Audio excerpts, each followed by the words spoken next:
আল্লাহ রে,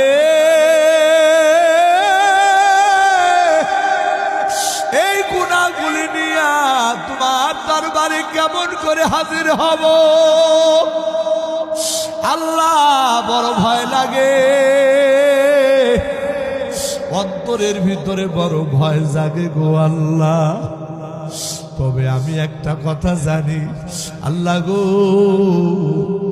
মানুষ যতই গুনাহ করুক না কেন, মানুষের এই গুনার শেষেও তো তোমার রহমত আছে গো আল্লাহ। আল্লাহ আমি শুনেছি মানুষের গুনাহ যতই বড় হোক না কেন আল্লাহ, মানুষের গুনাহ থেকেও নাকি তোমার রহমতের দরিয়া আরো বিশাল। ও গো মালিক, জীবনে তোমার সিজদা দেই না, জীবনে তোমার ইবাদত বন্দেগী করি না আল্লাহ।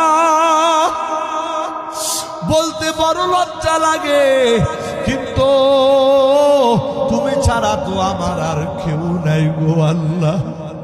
আল্লাহ এই নাফরমান বান্দার প্রতি তুমি একটু দয়া করো না। এই কথা বলিয়া ওই যুবক ভাইটা কান্নাকাটি করে। ওই মা জননী সন্তানের এই বেহাল দশা দেখে মাও কান্নাকাটি করে। একটু পরে যুবক মায়ের হাতটা চাপিয়া ধরিয়া মাকে ডাক দিয়া বলে, মা আমি তোমারে দুইটা কথা বলবো। এক নাম্বার কথা হলো গো মা, এই দুনিয়ার থেকে আমার হায়াত যেই কোনো সময় শেষ হয়ে যাবে, যেই কোনো সময় আমি হয়তো বা দুনিয়া থেকে বিদায় নিয়ে যাব। মা গো মা, দুনিয়াতে মানুষ মারা গেলে কোন মুসলমানের কবরস্থানে দাফন করা হয়। ও মা, আমি মারা যাওয়ার পর আমারে কোন মুসলমানের কবরে দাফন করিও না। আমি যে কত বড় পাপী গো মা, আমার পাপের কারণে কবরের মানুষদের আযাব বেড়ে যাবে।